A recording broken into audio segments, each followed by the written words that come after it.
it's another video na naman tayo today mga kaibigan. At syempre, ang gagawin nating video tutorial ngayon ay para sa mga beginners, sa mga new drivers, sa mga nag-uumpisa pa lamang mag-aral mag-drive. At dahil isa ito sa pinakang number 1 na tinatanong ng ating mga viewers, ng ating mga followers, subscribers, nalilito kapag paatras, hindi alam kung saan pipihitin ang manibela. Sa kanan ba? Sa kaliwa? Saan ba papunta ang sasakyan natin habang tayo ay umaatras? Saan ba natin pinipihit ang manibela? Isa ito sa mga katanungan. Anyway, mga kaibigan, nakikita niyo yan. Okay, dito sa gilid, halos may space pa naman, pero hindi ganun kalaki ang space dyan. Pero dito sa kaliwa natin, talagang may space po talaga. Ngayon, kung ang intention natin mga kaibigan ay reverse, no? Ibig sabihin, aatras tayo ng medyo malayo. So, kailangan marunong tayo sa steering wheel. So, bigyan ko kayo ng basic muna. Okay.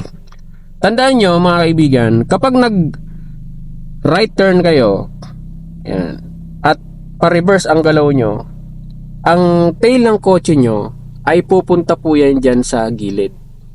So, yan po yung mangyayari dyan.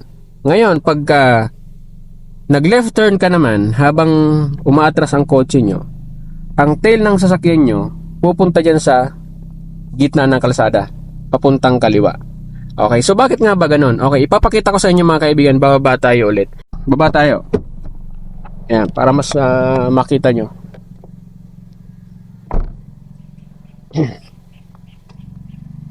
Okay.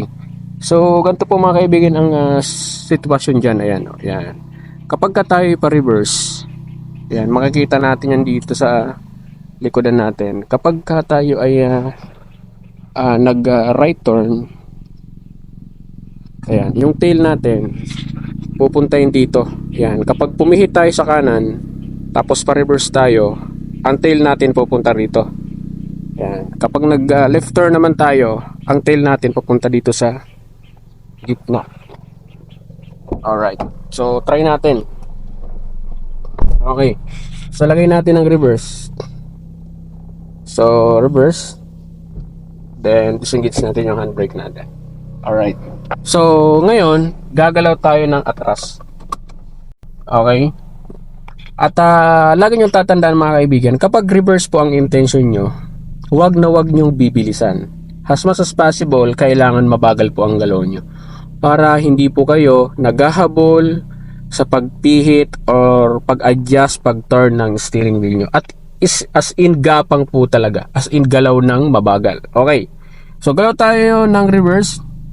Kung mapapansin nyo, naka-straight yung ating steering wheel. Okay, so dito sa side mirror natin, yung space natin ay napakaliit lang.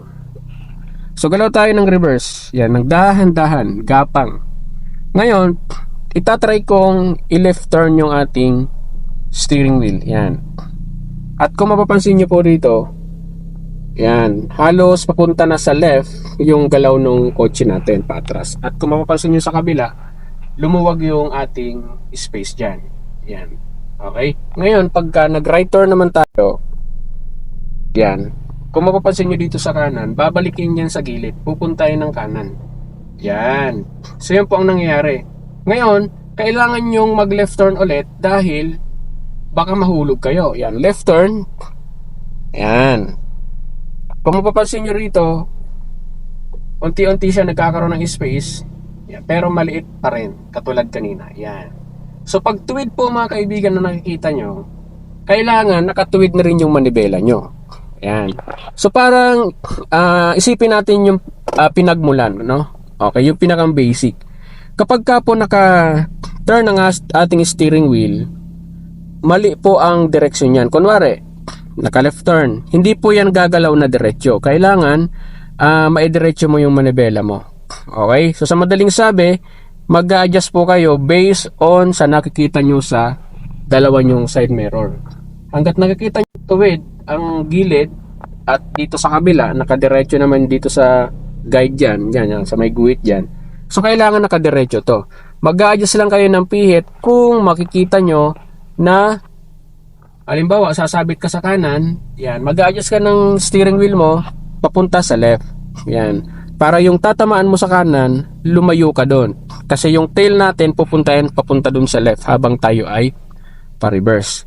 So ganun po ang nangyari mga kaibigan. Lagi nyong iisipin kapag nagpihit kayo sa kanan, ang punta niyang tail pa kanan din. Kapag nagpihit kayo sa kaliwa, ang punta ng tail pa kaliwa din. So ngayon, kung may bababanggaan kayo sa kanan, syempre dahil para maiwasan nyo siya, ang pihit natin pa kaliwa. Yan. Kung dito ka naman pupunta dahil may matatamaan ka sa kaliwa, ang pihit mo pa kanan para umiwas. Alright? So medyo nakakalito sa mga beginner, mga kaibigan. So kailangan nating tandaan na or saan tayo pumingit, doon pupunta yung sasakyan natin. So yun po ang lagi natin tatandaan para hindi po tayo nalito. At make it sure na kung kayo ay pa-reverse ang galaw, dapat mabagal po talaga ang galaw nyo. Dahil the more na may speed po kayo, matulin po ang paggalaw nyo, so mahihirapan po kayo sa pag-adjust ng manibela.